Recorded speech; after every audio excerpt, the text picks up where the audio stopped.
I'm going to go ahead and get started with my SCORE intro. I would assume we'll have a few more joining as we go along. And I would like to welcome you to a very unique presentation for us. And I think it's going to be very beneficial for a lot of the nonprofits out there.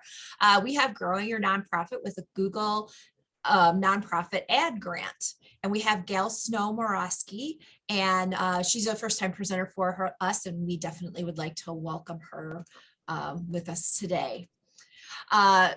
Just to get started, though, I do want to run through a little bit about SCORE.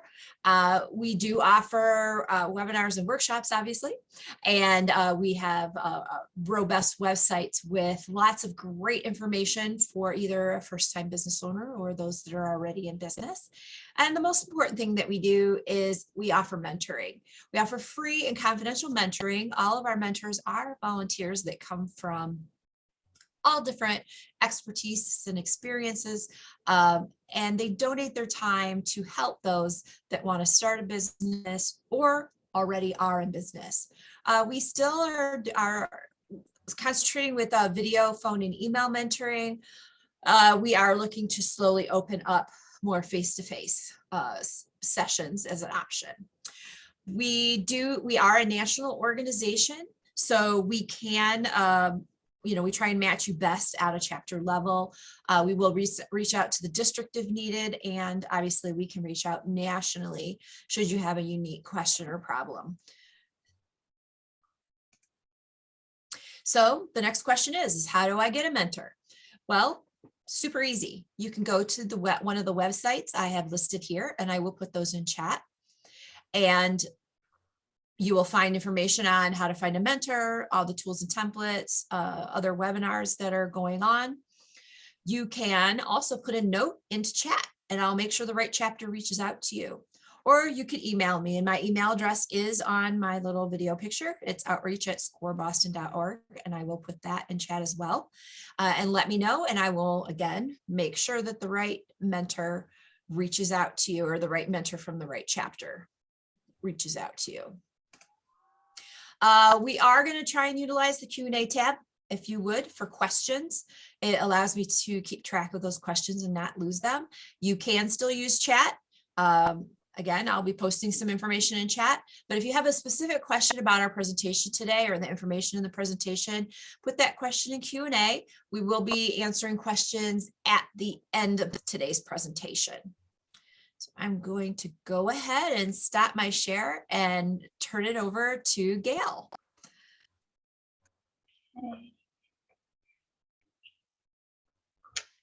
Thank you so much for having me here today, Teresa.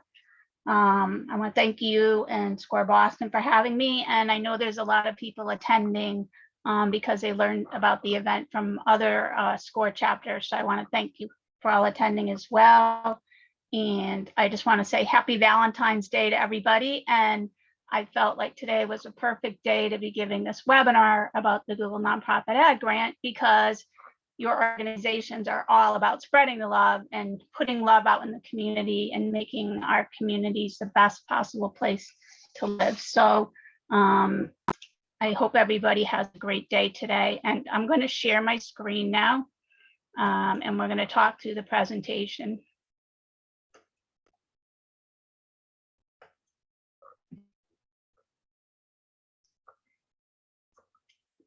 Okay.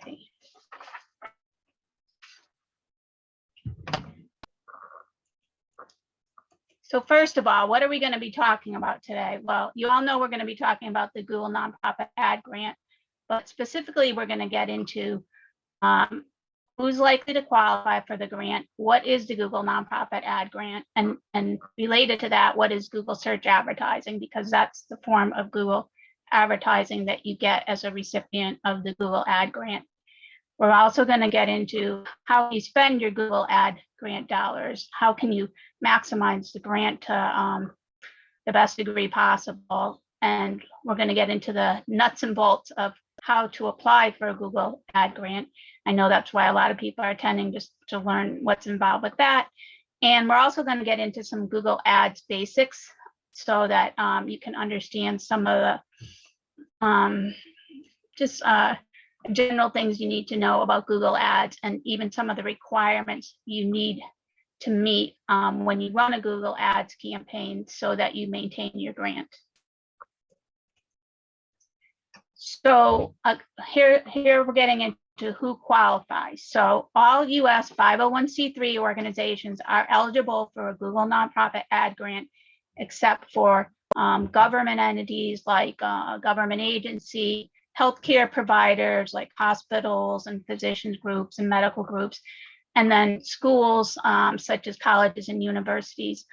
Those are the only nonprofits that are not eligible for a Google nonprofit ad grant. However, I noted here that the philanthropic arms of organizations that fall into those categories, the healthcare, and the academia, the philanthropic arms of those organizations, if they run a foundation, often those foundations may qualify for a grant, so it's worth investigating.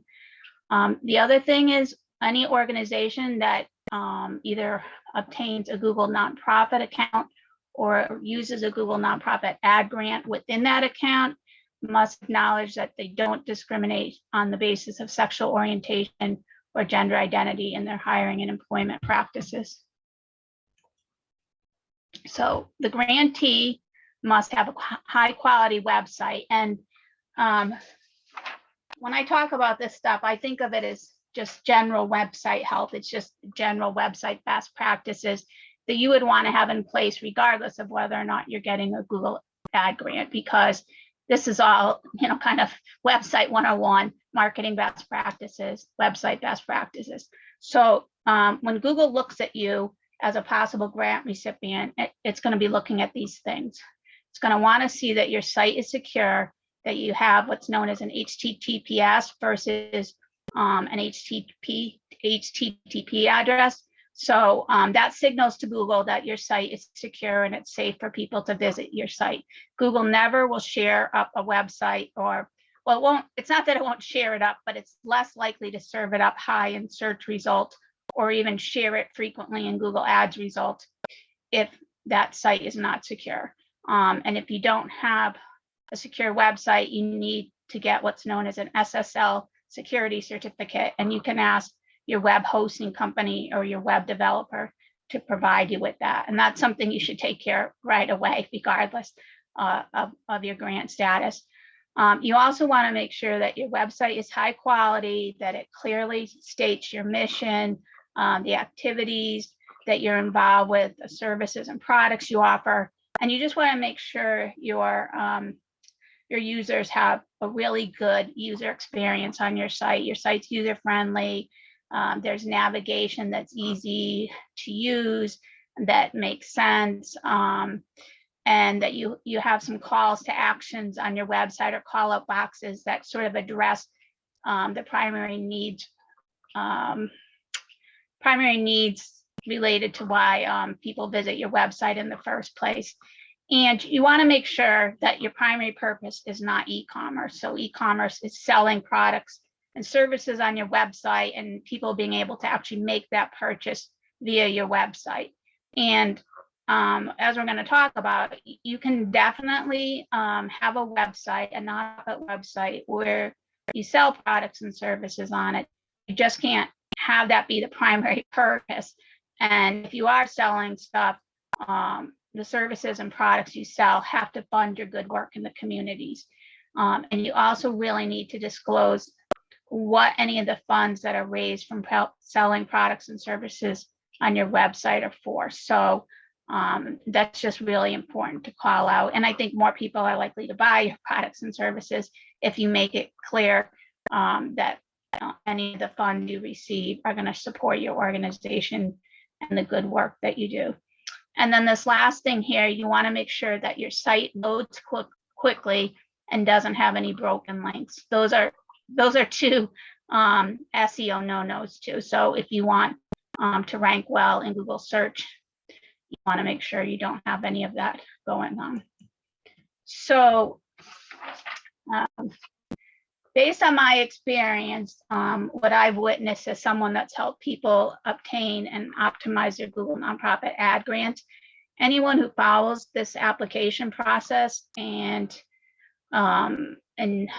adheres to the advertising requirements that Google provides you with when you're applying for a grant will be awarded a grant. So it is possible, and many organizations have gotten a grant. In fact, more than 115,000 grants have been awarded worldwide since 2003.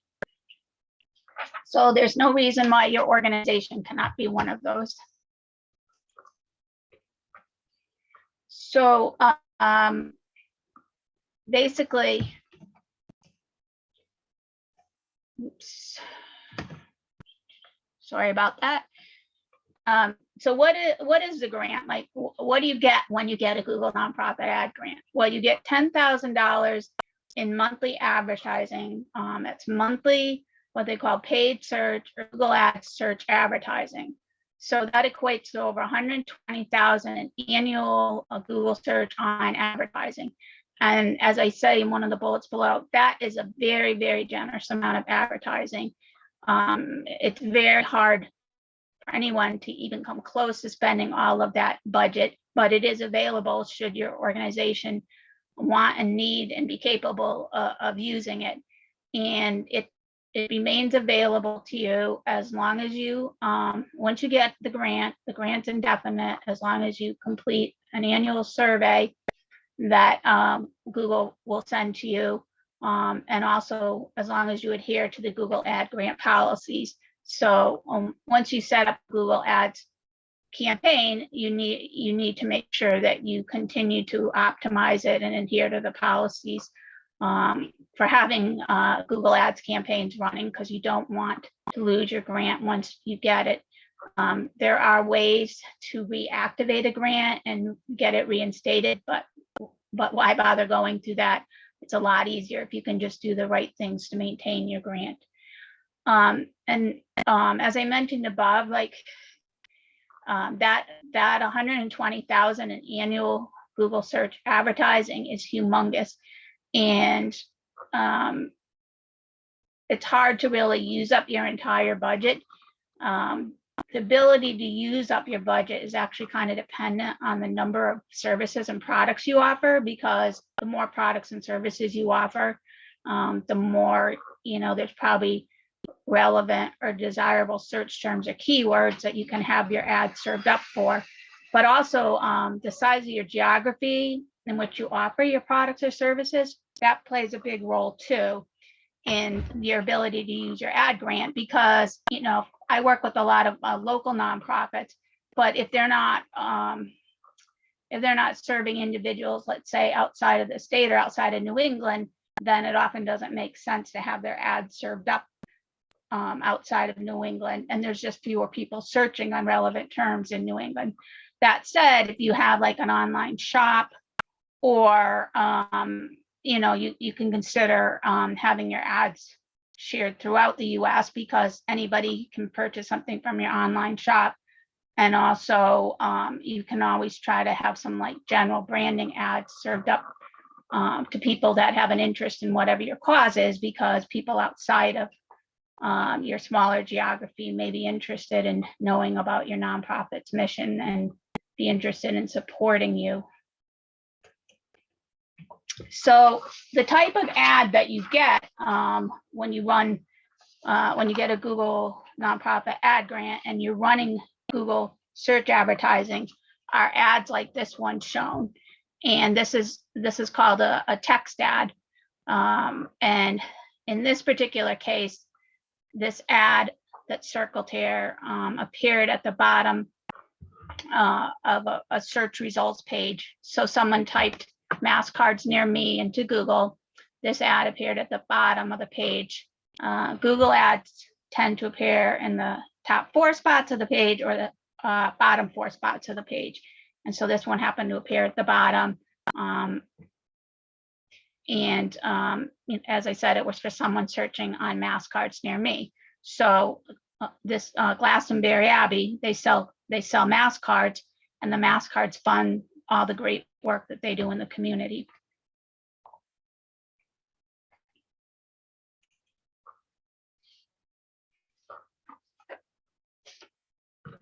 So, so now we're going to get into how you can actually use your dollars.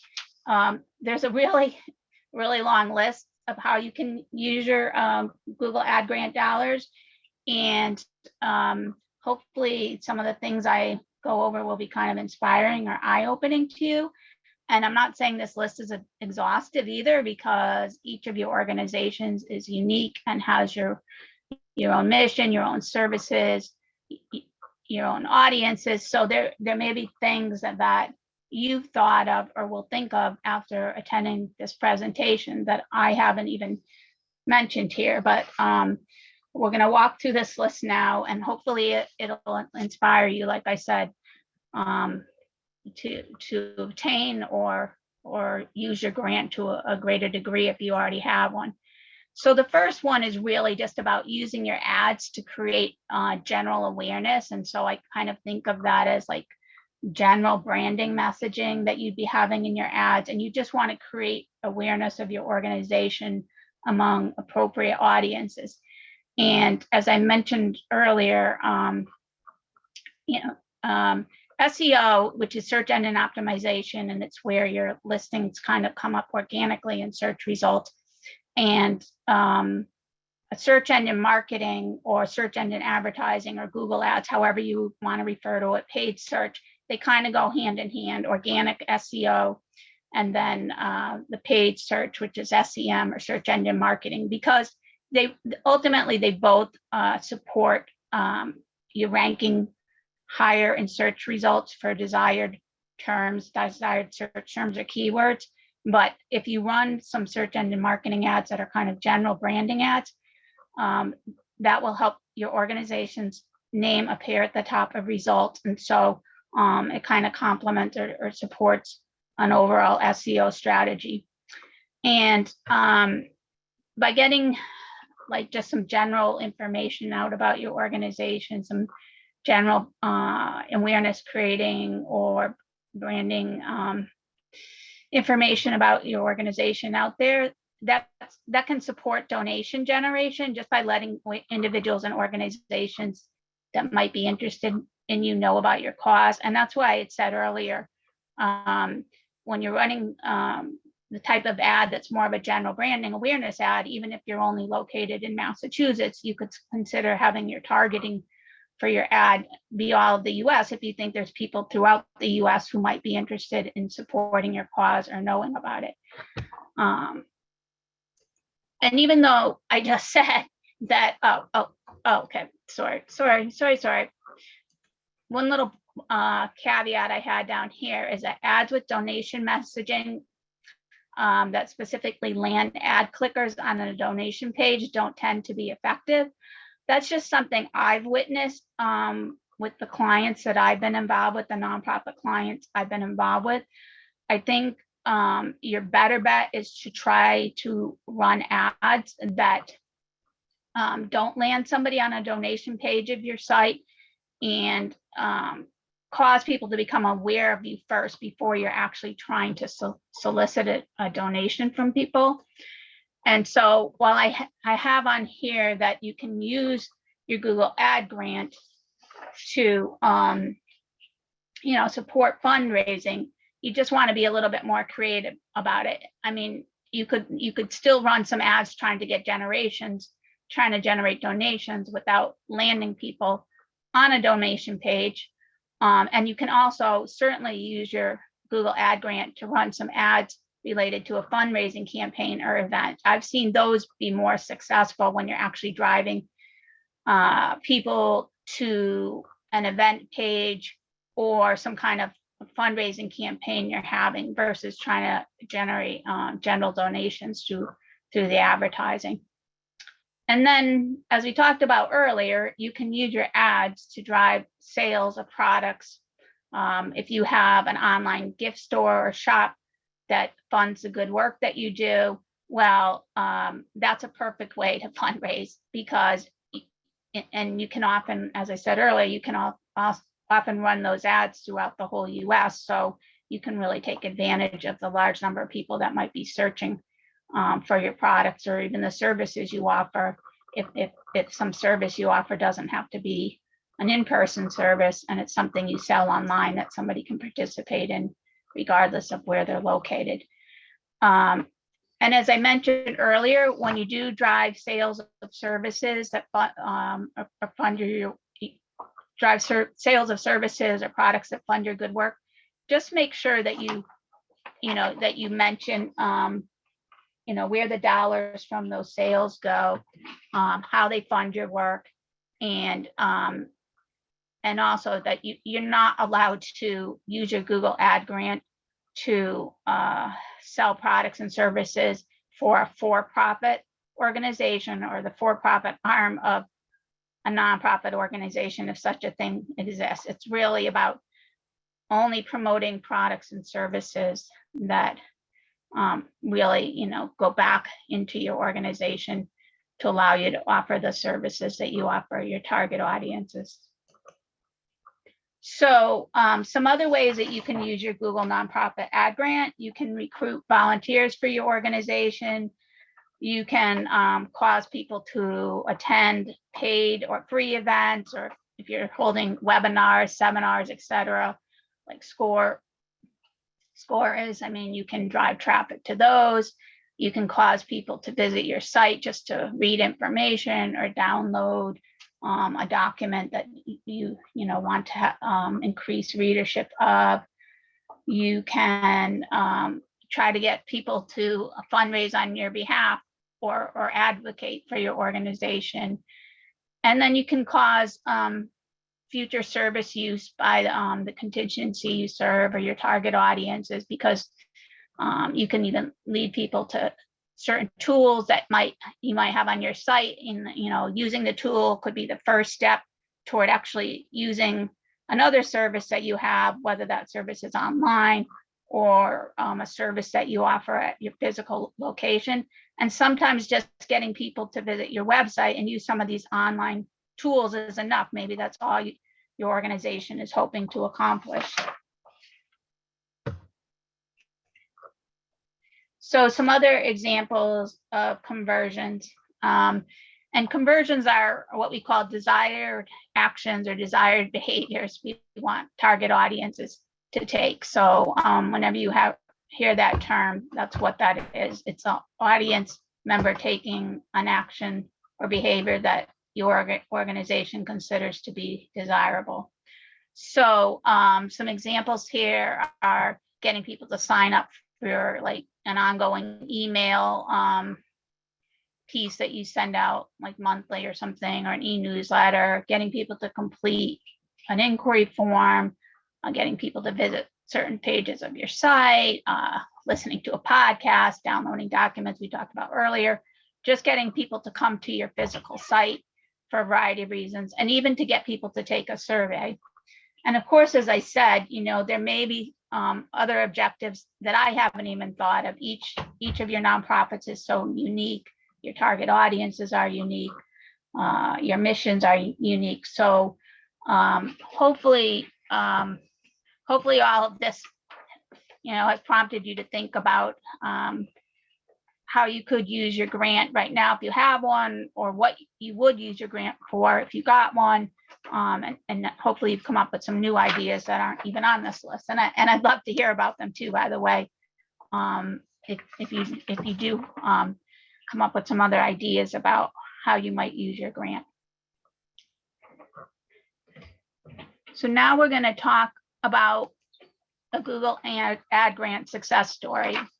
And this is an organization that's very near and dear to my heart. Been working with them for a couple of years now, and they've had an ad grant in place for a couple of years. And I don't know if you're familiar with them, but Lexington Arts and Crafts Society, they go by the name LexArt. And what's really cool about them is they have a very diverse product and service offering. So they offer memberships to various art guilds. They offer online and in-person classes, mainly in person now because the impact of the pandemic has lessened, but they were really able to pivot during the pandemic and get a lot of interest in their online classes. They have a variety of events there. They have a state-of-the-art gallery and revolving artist exhibits. They have an on-site gift store, and they have a virtual gift store. So in 2021, they were actually able to use over half of their Google ad grant dollars, which meant they left, they left a little bit less than a half on the table that they didn't use. And you may be thinking, oh, wow, that they didn't, they still had a lot of their ad grant dollars left to use. But actually, out of everybody that I've worked with, this organization has used their ad grant to the fullest extent, because it really, really is hard to use that $120,000 a year annually. So this is actually one of the highest percentage users of the Google ad grant that I've been involved with. And the fact that they have such a diverse mix of services and products, even because they're selling stuff in the gift shop, I mean, that really lent itself to being able to create a large number of campaigns to drive traffic to their website. So as I said, they have specific landing pages or pages of the site that they drove people to based on the various products and services they offer.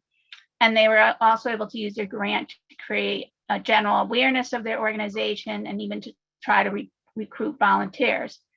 So I found out that from one of their volunteers that they've been able to grow their email sign-up list significantly over the last 2 years, simply because the ads have driven so much traffic to the site, and I'm sure other things contributed to as well. But as they're driving people to the site for other purposes, people see that they can sign up for the e-newsletter, and then they go ahead and do that. So they've really done well with their grant.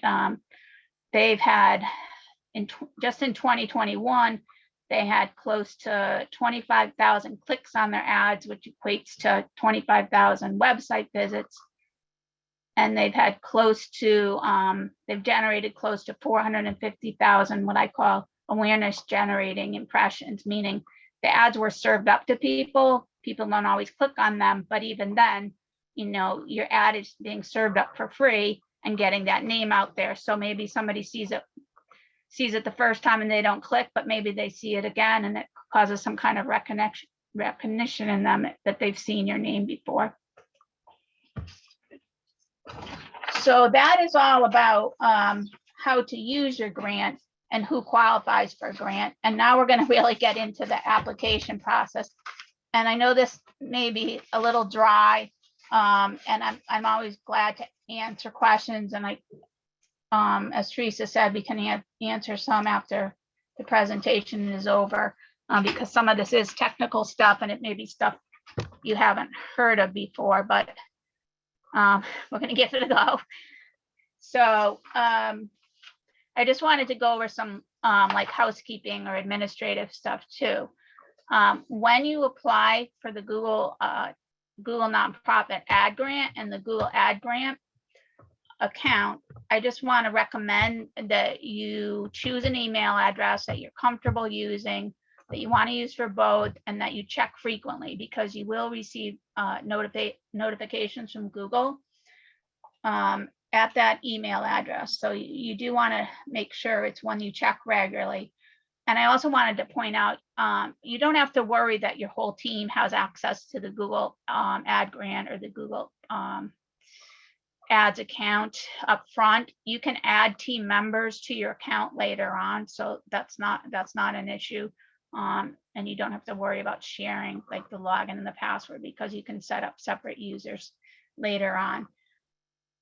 And then I bolded here, never provide a credit card to Google Ads. If Google Ads is insisting you provide a credit card, something's wrong, and you really most likely have somehow signed up for a for-profit or a paid Google Ads account versus a Google Nonprofit Ad Grant account. You should never be asked to provide, and you should never provide a credit card to Google to cover the cost of your advertising. That said, Google, once you get qualified for a Google Ads account, Google may be sending you something something to accept a billing profile. If you do get an email asking them to accept the billing profile, that's okay to accept that profile. You just don't want to ever be putting credit card information in. And then while you're in the process of setting up your first Google Ads campaign, you want to leave your campaign paused. And when you're working on a campaign in the Google Ads account, you'll see that you can enable it or pause it. You just want to leave it paused until you're ready to submit it to Google for a review. So that's just some housekeeping stuff that I wanted you to be aware of. Now we're going to get into how to apply for the ad grant. So like I said, this is a little dry, but it's pretty straightforward, and I'm just going to kind of read through what we have here. But basically, there's 4 broad steps. We're going to go over each one, but the 4 broad steps are to apply for or make sure you have a login or a password for your TechSoup account. Some of you may already have that, and we'll talk about that in a second. That's the first step. The second one is to apply for or make sure you have a login and password for what's known as a Google Nonprofit account, and that's different from a Google Ads account. The Google Nonprofit account is sort of the umbrella account. The Google Ads account falls under it. You're going to activate your Google Ads account by completing a short survey to demonstrate some knowledge of Google Ads and provide some info about your organization. And then your last step is you're going to set up your first campaign that meets Google Nonprofit ad grant requirements. So now we're going to just talk through each of these steps. So as I mentioned, the first one is getting your having access to your TechSoup account. I don't know how many people on here are familiar with TechSoup, but it's like a technology product philanthropic program that Google offers. And in order to get a Google Nonprofit account, you do have to belong to TechSoup. So I put the URL in here, and you will have access to this whole presentation later. Teresa's going to make sure that she loads it to the site. So you will be able to get all this information, but I did put the URL in here to go to TechSoup if you don't already have a TechSoup account.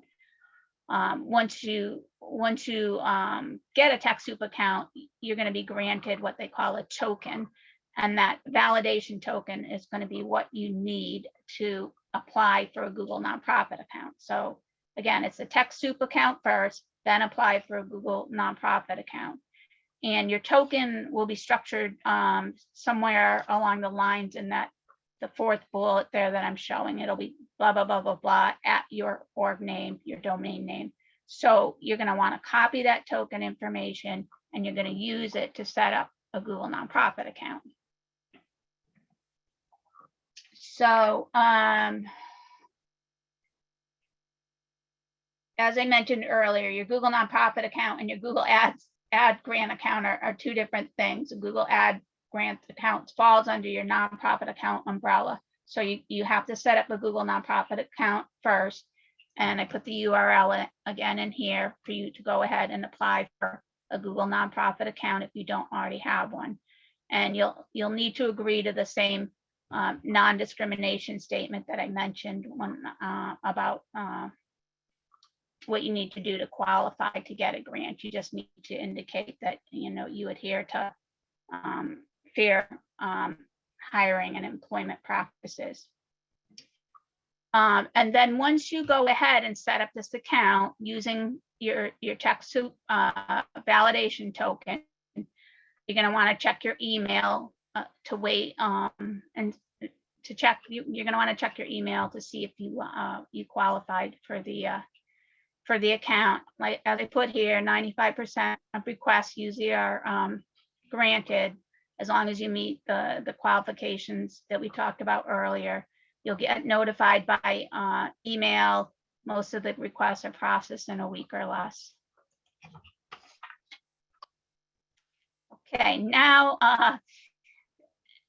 once you get that done, you're going to have to complete a short survey to activate your Google Ads account. So we're getting closer. We're getting closer to the actual Google Ads piece of this. You're gonna sign into your Google Nonprofit account. You're gonna click activate under the Google Ads grant section, And then you're going to have to fill out a short survey or a short assessment, as Google calls it. And I unfortunately am not able to provide you with the questions and answers to that. The only way I would be able to get them is if I was applying for a grant at the time I was pulling together this presentation, but also I don't think Google wants those being shared openly like that. I mean, really, it's a matter of going in and completing this survey where you provide some information about your organization, and then also some general understanding of Google Ads. And I think they just want to make sure that the nonprofit knows what they're applying for and, you know, the benefits of Google Ads and how they might use it. So you have to complete this assessment form and then follow the steps I have here to actually submit the eligibility form that I'm showing on this page for review. And then your activation request will normally be reviewed in about 3 business days. So you just want to check that email for notification. So now we're in the home stretch. So now is the fun part, because you're gonna be getting into actually creating a Google Ads campaign. But what you want to do again is check your email. You'll be notified when your Google Ads account has been set up for you. You don't want to make the mistake of trying to set up a Google Ads account on your own, because that's when you often get into a situation where you end up setting up a profit account versus a nonprofit account. So you want to wait till you've been notified by Google Ads that a Google Ads account has been made available to you. And once you're notified by that email, you can log on and you can start setting up your campaign. So it's pretty straightforward.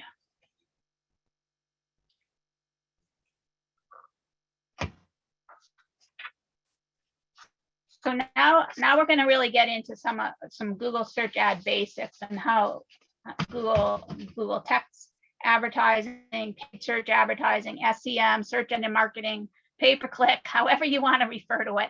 Those are all ways of referring to Google Ads advertising, but we're going to get into some basics and some requirements that you need to adhere to in order to maintain your grant.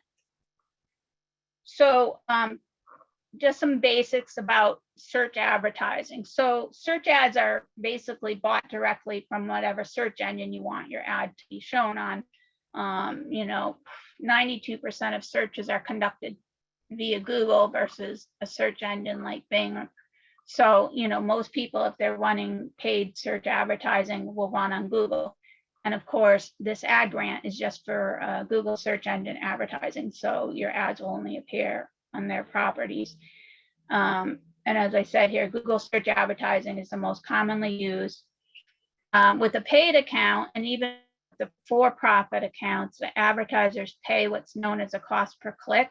So when someone clicks on your ad, and when they click on it, it takes them to your website, you pay what's called a cost per click. Now, in your case, you're not really paying the click because Google's covering that cost, but it does still track your spending and make sure that you don't spend more than your budget allows for.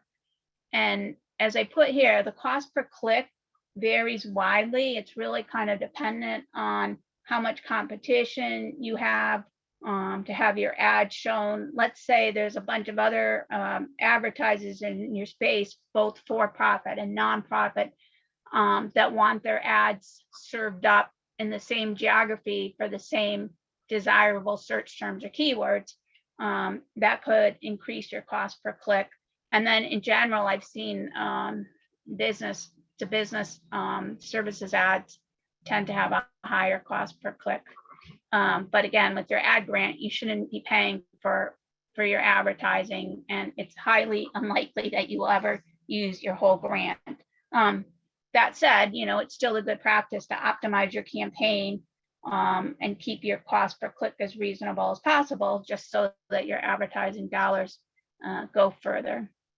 And we talked about this earlier, but the ads normally appear in the top 4 spots or the bottom 4 spots on any page of Google search results.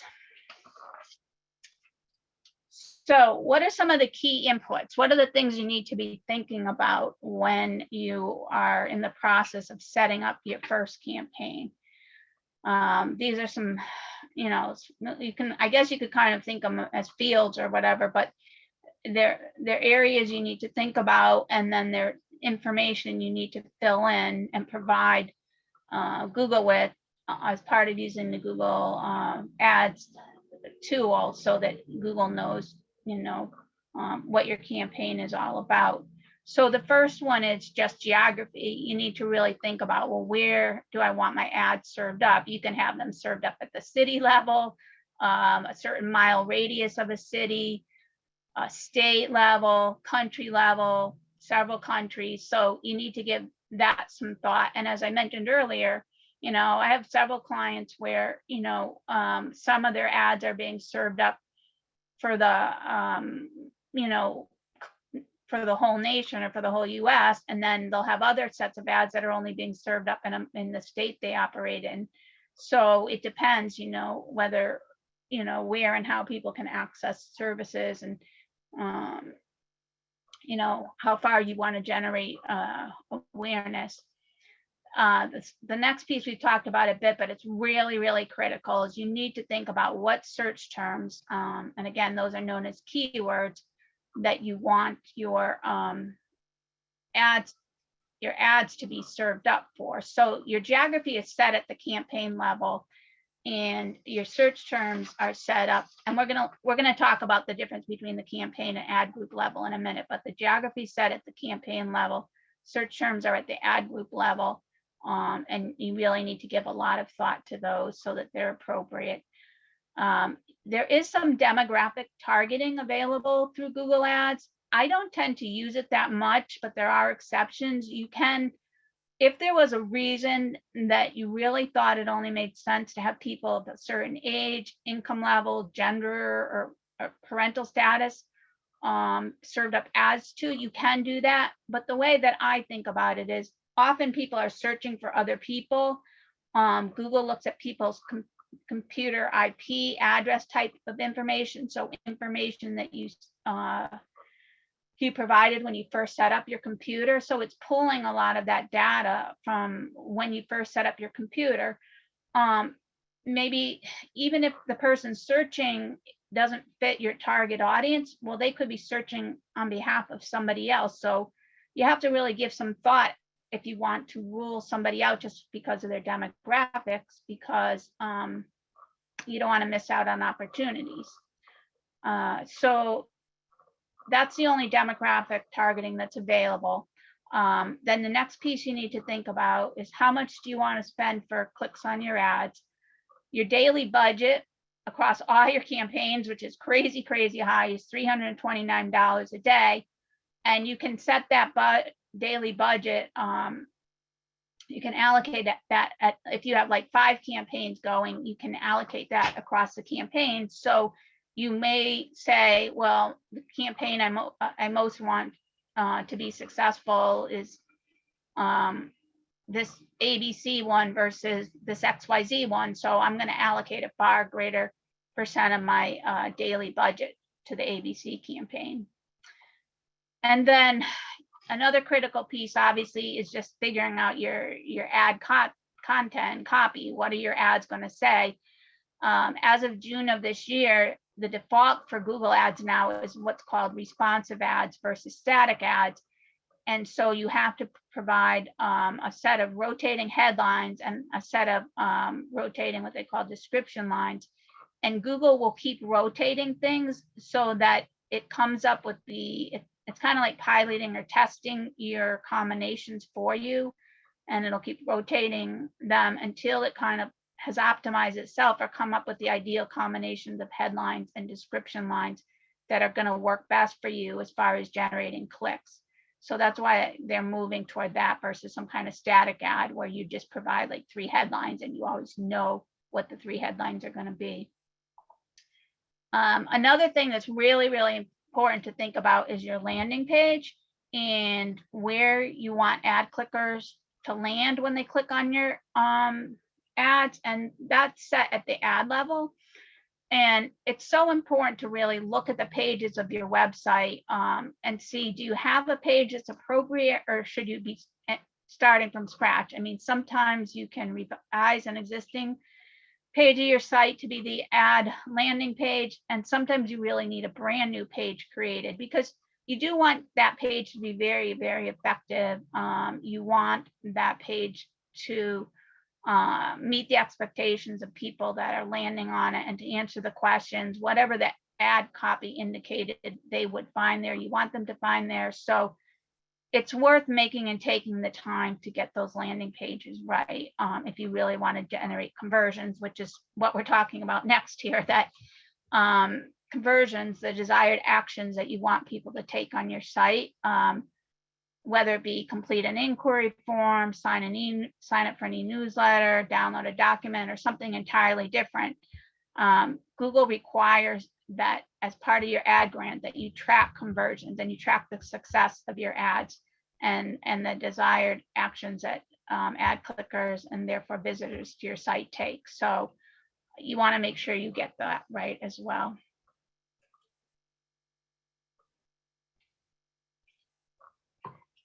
So as I mentioned earlier, there is a structure that you sort of have to follow or maintain in order to set up your campaigns. And there's certain fields or features or information or inputs that you provide at the campaign level. There's things that you provide at the ad group level, and there's things that you provide at the keyword level. So this is an example here of a campaign. A nonprofit might be running a campaign to promote their online courses. And then, so that would be the campaign, but let's say they have different course names or course options, then they might set up what's called an ad group for each of the distinct courses to fall under that campaign, like this one did. So they have an ad group for effective relationship management, and then they have an ad group for conflict resolution. Both those ad groups appear under the broader umbrella of their online courses that they offer. And then for each of your ad groups, you're obviously going to have some ads, but the same keywords can prompt each of those ads. They just might be a little bit different in the content and nature. And so in order to maintain your ad grant, you're required at a minimum to have one campaign, 2 ad groups, and then 2 responsive ads each under each ad group.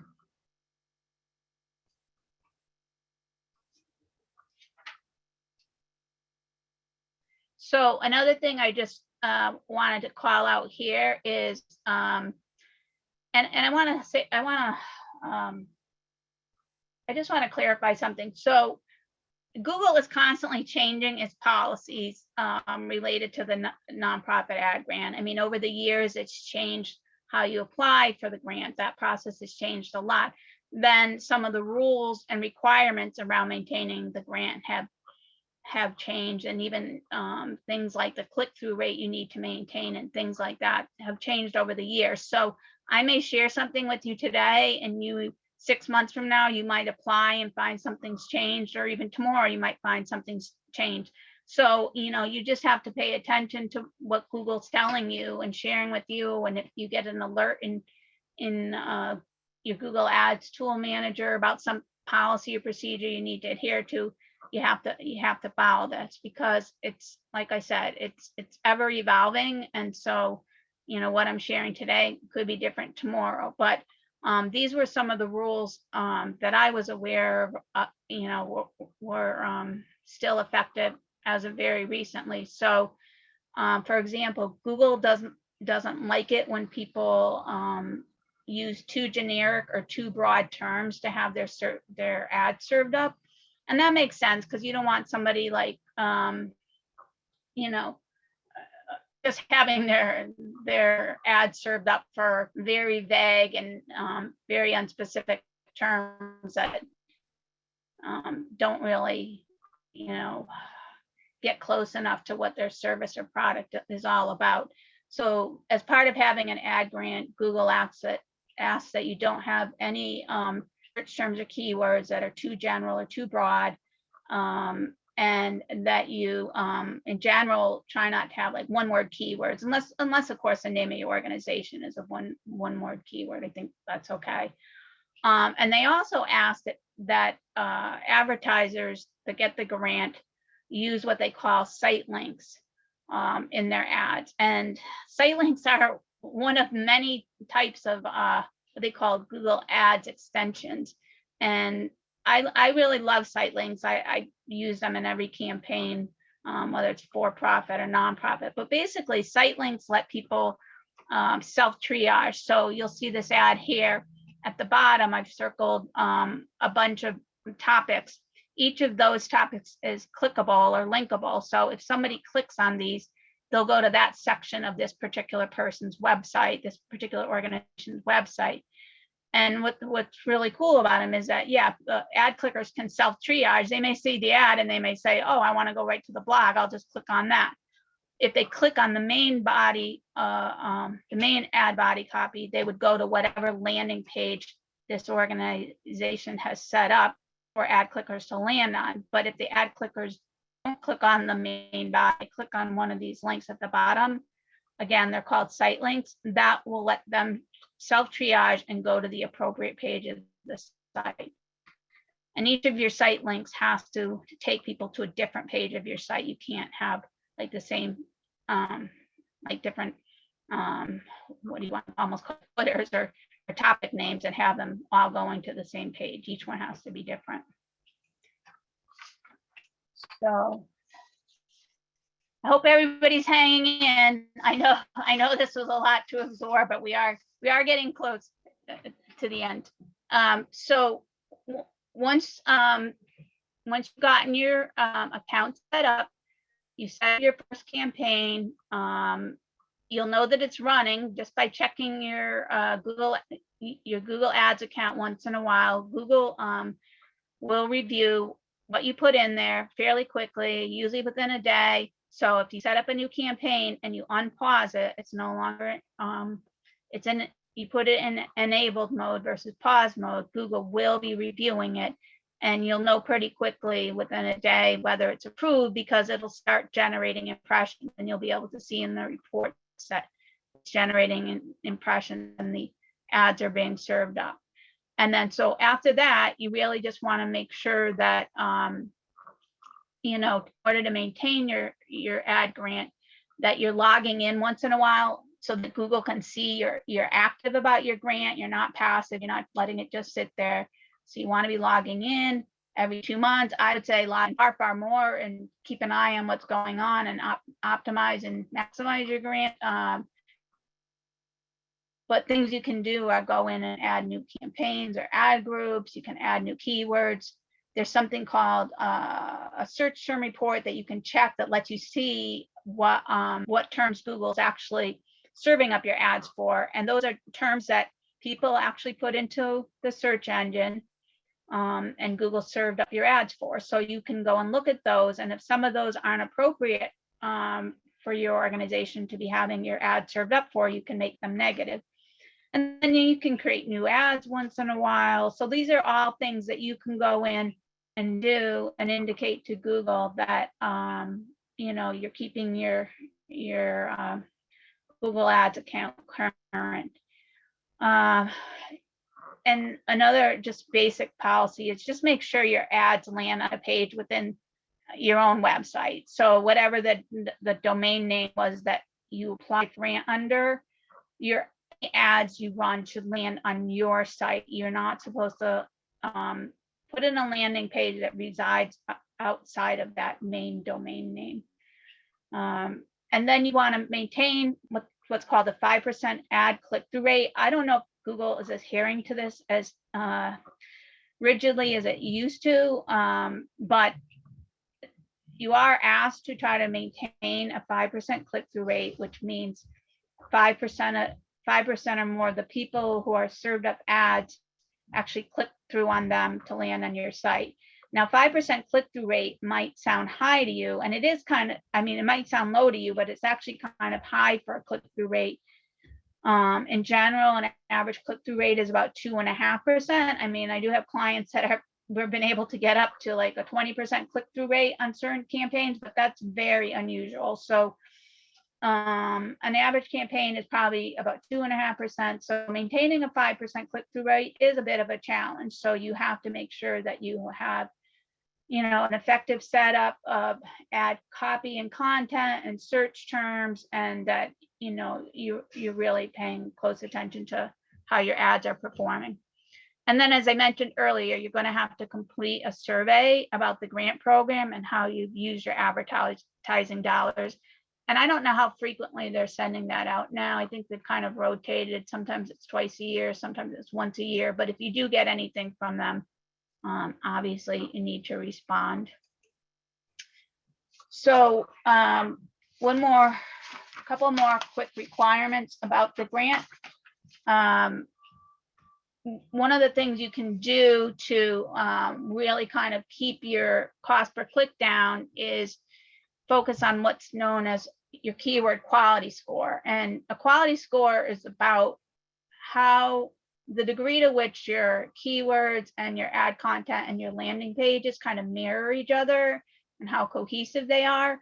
So the more cohesive Google views your campaign and thinks, okay, this all kind of goes together and each piece is relevant to each other, the more it'll reward you with a decent quality score for your keywords, and that will ultimately improve your cost per click, which means your advertising budget will go further. You won't be going through your advertising dollars as quickly.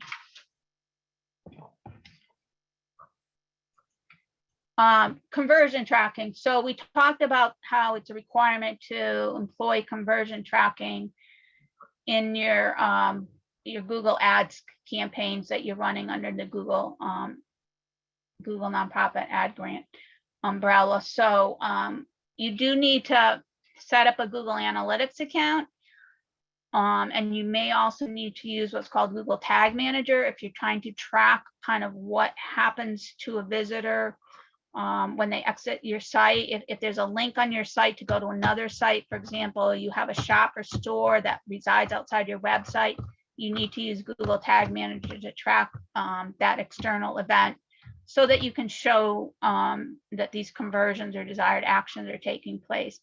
I also read the other day that even before you apply for a Google ad grant, it's a good idea, if you don't have a Google Analytics account in place, to set one up, because they may be looking to see that that's in place as part of the application process. But I just heard that the other day. And it's just a really good best practice in general to always have a Google Ads account, because that way you can use that tool to go in and see how ad clickers that land on your Google Ads are performing. Like you can follow them. It's great. Google Analytics allows you to see your people that clicked on your Google Ads campaign. They have a separate acquisition report, and you can see how those people behave on your website and kind of follow them through your website. And then, of course, you know, we talked earlier, in addition to the paid search advertising, you want to track your organic or non-paid visitors who find you on search. So you can track all that as well with your Google Analytics account. And so, hooray, your ads are running.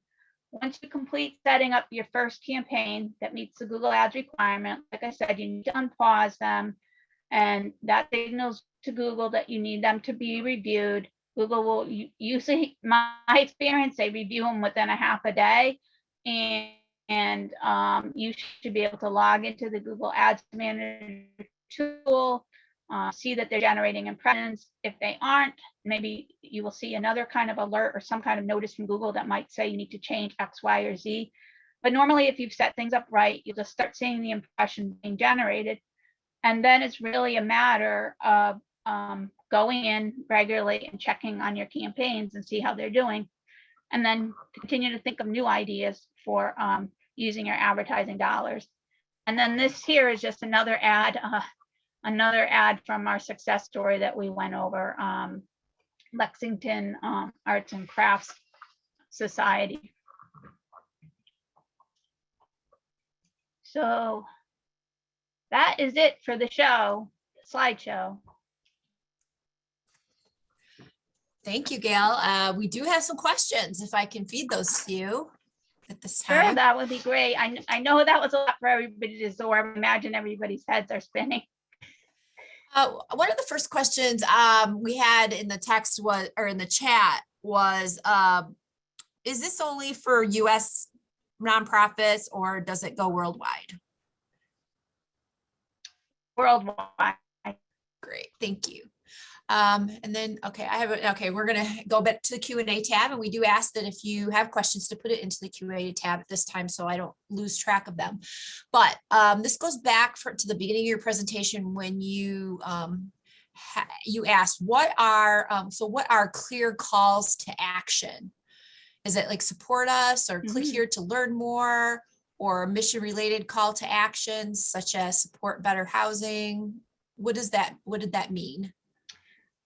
Some of the ones you just mentioned are an example of a call to action. I mean, a call to action, is really just anything that you call out in an image, or it could just be something that's hyperlinked or bolded that someone can click on and it takes them to a relevant page to complete whatever that action is. I mean, normally there is a link to another page or another section or some tool or something to actually accomplish something. But it's always stuff, it's when people create calls to action, they should always keep two things in mind. What does your organization want a visitor to the website to do? But also, what is a visitor expecting to be able to do? Because when they land on your site, you want it to be as user friendly as possible. So you want to make sure you call out all the common things that somebody might be hoping and wanting to do while they're there. Do you know, and you may not know the answer to this, for the organization that receives the ad grant, what are the tax implications? Do you know the answer for that? I feel like that might be an I answer honestly for their... don't know. I wish I knew. I don't. That's okay. That might be a question for their accountant. Would you be able to get other grants? I think what they're asking about is if you get the Google ad grant, could you get like a Yahoo ad grant if they have it? Does Google have any rules about those limits? I don't think I've never read anywhere or seen anywhere that they said if you get this, you can't go for, one of the other grants. Okay. Don't understand why to unpause if the campaign is already running, or is the unpause for new ads? The unpause was only if you were setting up brand new campaign for Google's review. You just, if you leave it on pause, and I've just seen this happen, if you leave it enabled or on pause while you're setting it up, sometimes you're not even done setting it up and Google's already reviewing it, because you're sort of sending a signal to Google that it's enabled and it should be reviewed.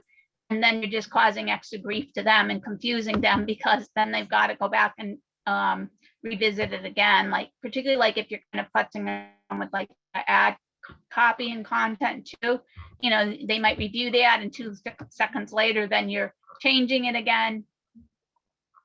Yeah. Okay. My organization is new and we have a nonprofit status through a sponsorship while our 501c3 application goes through. Can we get a Google nonprofit grant now, or do we have to wait until we have our own 501c3 status?